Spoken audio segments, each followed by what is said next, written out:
നമസ്കാരം. റാഫ് ഫുട്ബോളിലേക്ക് അവർക്കും സ്വാഗതം. ബാക്ക് ടു ബാക്ക് ഹാട്രിക്കുമായിട്ട് പൊളിച്ചെടുക്കുകയാണ് എർലിംഗ് ഹാലൻഡ്. ഇന്നലെയും അദ്ദേഹത്തിന്റെ വക നമ്മൾ ഹാട്രിക് കണ്ടല്ലോ.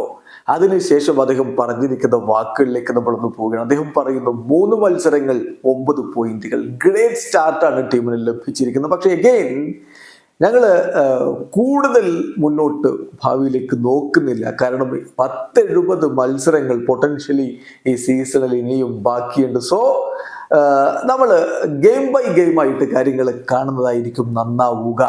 പിന്നെ എൻ്റെ കാര്യത്തിൽ I feel good, I feel energised. ഒരു ലോങ് വെക്കേഷനാണ് എനിക്ക് ലഭിച്ചത്. അതുപോലെ തന്നെ ഒരു ലോങ് പ്രീ സീസണും ലഭിക്കുകയുണ്ടായി. So I am feeling good. എനിക്ക് എൻ്റെ ബോഡിക്ക് നല്ല രൂപത്തിൽ റെസ്റ്റ് കിട്ടി. എൻ്റെ കാലുകൾ ഇപ്പം വളരെ എനർജറ്റിക് ആണ്.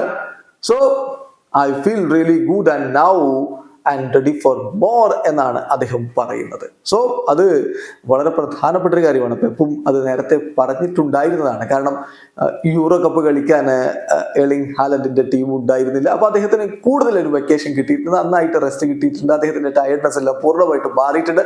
കൂടുതൽ കരുത്തോടു കൂടിയാണ് എർലിംഗ് ഹാലൻഡ് ഇപ്പൊ കളിക്കളത്തിൽ. അതിന്റെ ഒരു റിസൾട്ട് തന്നെയാണ് ഇപ്പോൾ നമ്മൾ കണ്ടുകൊണ്ടിരിക്കുന്നത്. വെസ്റ്റ് ഹാമിനെതിരെ ഹാട്രിക് നേടി, ബാക്ക് ടു ബാക്ക് ഹാട്രിക് ആണ്.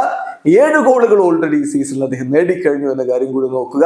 അതോടൊപ്പം അദ്ദേഹം പറയുന്നു ഇനിയും കൂടുതൽ എന്ന് പറയുന്നു. I feel really good now and ready for more എന്നാണ്. ആ വാക്ക് തീർച്ചയായിട്ടും പ്രീമിയർ ലീഗിലെ എതിരാളികൾക്ക് അത്ര കേൾക്കാൻ ഇമ്പമുള്ള ഒന്നല്ല. വീഡിയോ അവസാനിക്കുന്ന ഫുട്ബോൾ ലോകത്തെ കൂടുതൽ വിശേഷങ്ങളുമായി റാഫ് ടോക്സിൽ എത്താം.